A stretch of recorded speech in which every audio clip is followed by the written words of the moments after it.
வணக்கம். செல்வகுமாரின் மாலை வானிலை ஆய்வறிக்கை. அதிகாரப்பூர்வ வானிலை அறிக்கைக்கு இந்திய வானிலை ஆராய்ச்சித்துறை அறிக்கையை பார்க்கவும். 2024 டிசம்பர் 15 ஞாயிற்றுக்கிழமை மாலை ஆய்வறிக்கை. உருவானது காற்றழுத்த தாழ்வு பகுதி. வேகமாக நெருங்க தொடங்கி இருக்கிறது. இந்த நிகழ்வு முதலிலே வட இலங்கையை நெருக்கமாக வந்து பிறகு தமிழ்நாட்டின் கரையை நெருக்கமாக அடையும். இலங்கைக்கு மழைப்பொழிவு தொடங்கியது. இலங்கையின் கிழக்கு கரையோரம், அதாவது முல்லைத்தீவு அருகே கூட மழைப்பொழிவு தொடங்கி இருக்கிறது. திரிகோணமலை அருகே அங்கெல்லாம் தூறலாக தொடங்கி இருக்கிறது. இப்பொழுது மழை படிப்படியாக மழைப்பொழிவு இன்றைக்கு இலங்கையில் தீவிரமடையும். குறிப்பாக வட இலங்கை பிறகு கிழக்கு பகுதி, தென்கிழக்கு பகுதி. ஏற்கனவே எச்சரிக்கை கொடுத்தது போலவே இலங்கையின் கண்டி மற்றும்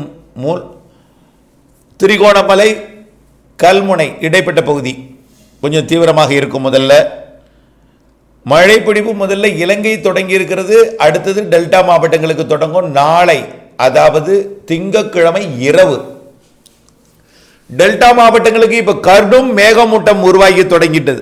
ஆக இன்றைக்கே மேகமூட்டம்னா அப்போ நாளைக்கு இன்னும் கூடுதலான மேகமூட்டம் இருக்கும். நாளை வெயிலுக்கு வாய்ப்பில்லை.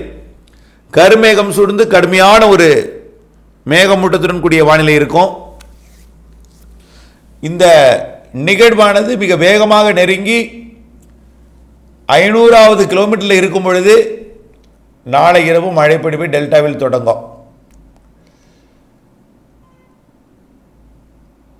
அதாவது 16ஆம் தேதி நள்ளிரவு டெல்டாவில் தொடங்கும் மழை 17ஆம் தேதி அதிகாலை தீவிரமடையும்.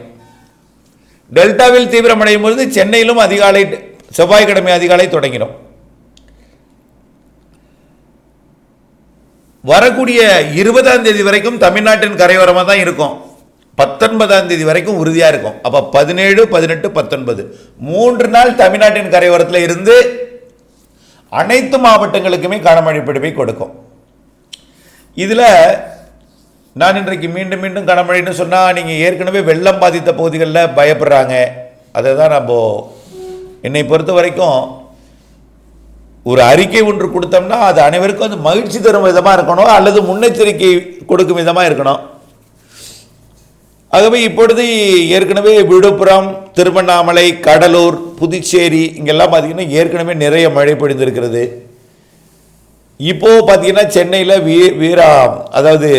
செம்பரம்பாக்கத்திலேருந்து அடையாறில் தண்ணீர் திறந்து விடப்பட்டிருக்கிறது.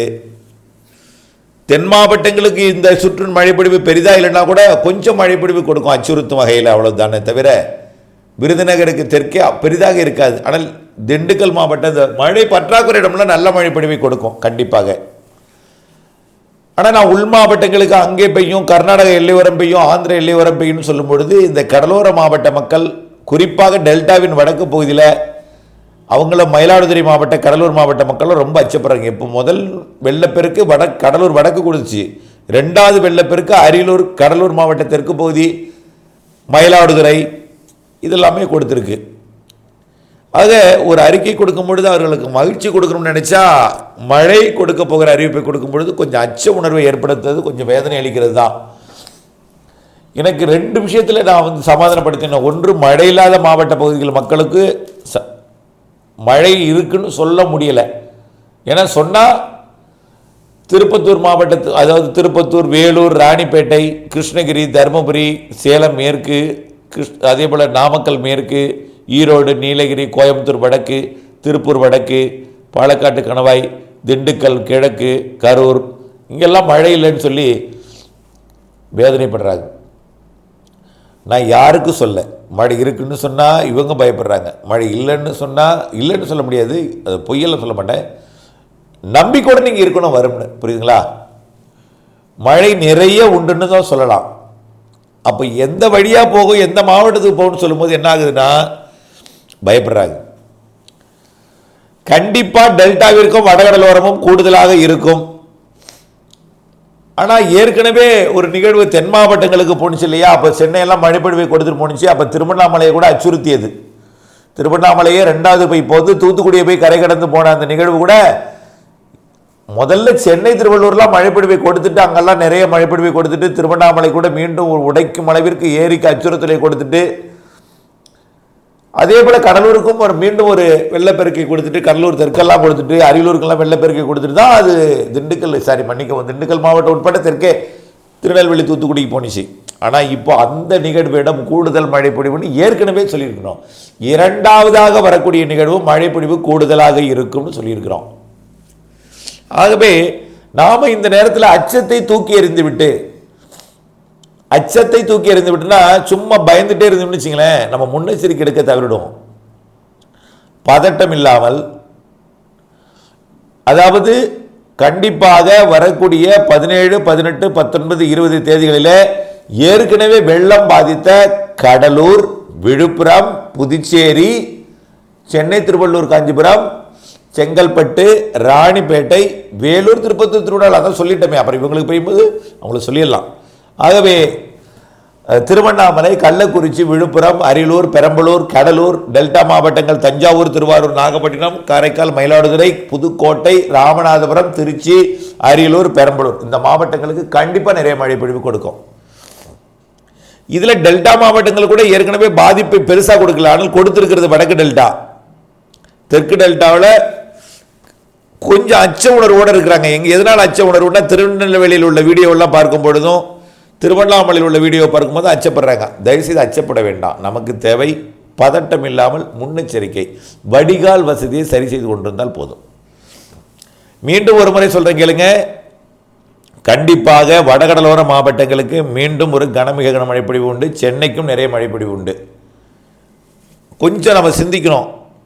செம்பரம்பாக்கத்திலேருந்து தண்ணி திறந்து விட்டுருக்காங்க.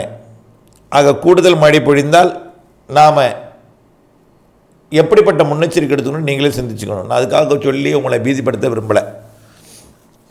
தாழ்வான பகுதிகள் முன்னெச்சரிக்கை தேவை. திருவண்ணாமலை, விழுப்புரம் எல்லாமே, கடலூர், புதுச்சேரி எல்லாமே, தெற்காந்திரா உட்பட. எதுக்கு தெற்காந்திரா சொல்கிறேன்னா, தெற்கு ஆந்திராவிலிருந்து ராமநாதபுரம் வரைக்கும் நிறைய மழைப்பொழிவு கொடுக்கும். முதல்ல இலங்கை, அப்புறம் டெல்டா, அப்புறம் புதுக்கோட்டை, ராமநாதபுரம், சிவகங்கை, அப்புறம் திருச்சியிலேருந்து டெல்டாவிலேருந்து வடகடலோரம் ஆந்திர பிரதேசம் வரைக்கும், தெற்காந்திரா வரைக்கும். ஆக சென்னைக்கும் கொஞ்சம் பாதிக்கும் மழைனா பெரிய அளவில் மிக்ஜம் புயல் போல் கொடுக்காது. எதற்கும் நாம் முன்னெச்சரிக்கை இருக்கணும். நம்ம திருநெல்வேலியில் கடந்த வெள்ளம் இல்லைன்னா கூட இப்போ ஓரளவுக்கு பாபநாசத்தில் தண்ணி திறந்து விடாமலே வெள்ளம். ஏன்னா அந்தளவுக்கு மழை பொழிவு 50 சென்டிமீட்டர் ஊற்றுல பெய்ஞ்சிருக்கு. தூத்துக்குடியிலையும் பெய்திருக்கு. அதனால் இந்த மாதிரி எல்லாம் மழை அதாவது புறநகர் பகுதிகளிலையும் கிராமப்புற பகுதிகளையும் பெய்கிற மழை, உள் மாவட்டங்களில் பெய்கிற மழை. இப்போ திருச்சியில் மழை பெஞ்சதுன்னா கூட கொள்ளிடத்தில் பெய்யும்.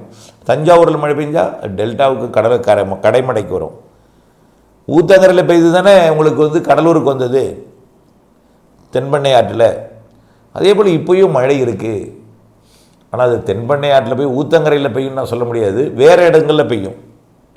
ஆனால் மழைப்பொழிவு இருக்குது. நம்ம முன்னெச்சரிக்கை இருக்கணும். குறிப்பாக ஏற்கனவே நிரம்பி வடியக்கூடிய ஏரிக்கரையில் நீங்கள் இருக்க வேண்டாம், தயவுசெய்து இருக்க வேண்டாம். அந்த நேரத்தில் பதட்டப்பட்டு எனக்கு கால் பண்ணுறாங்க. திருவண்ணாமலையாக இருந்தாலும் சரி, விழுப்புரமாக இருந்தாலும் சரி, நிரம்பி வழிந்து கொண்டிருக்க ஒரு ஏரினா அது உங்களுக்கு பாதுகாப்பு இல்லைன்னு உங்களுக்கு தெரிஞ்சதுன்னா அங்கே இருக்க வேண்டாம் அந்த இடத்துல. அதே போல் ஆற்றங்கரைகளில் நீங்கள் மட்டும் இல்லை, கால்நடைகளை கட்ட வேண்டாம் தயவுசெய்து. என்னை பொறுத்த வரைக்கும் அதுவும் ஒரு உயிர், வாயில்லா ஜீவன் நம்ம சொல்வோம். அதை தயவுசெய்து அதைக்கும் நாம் முன்னுரிமை கொடுப்போம், அதை பாதுகாப்பதற்கும். ஆடு, மாடு, கோழி, நாய்க்குட்டிகள் உட்பட ஆக எல்லாமே நான் வரக்கூடிய நாட்களில் இன்னும் கொஞ்சம் தெளிவாக உங்களுக்கு சொல்கிறேன். இப்போவே சொல்லி நாங்கள் பயமுறுத்த விரும்பலை.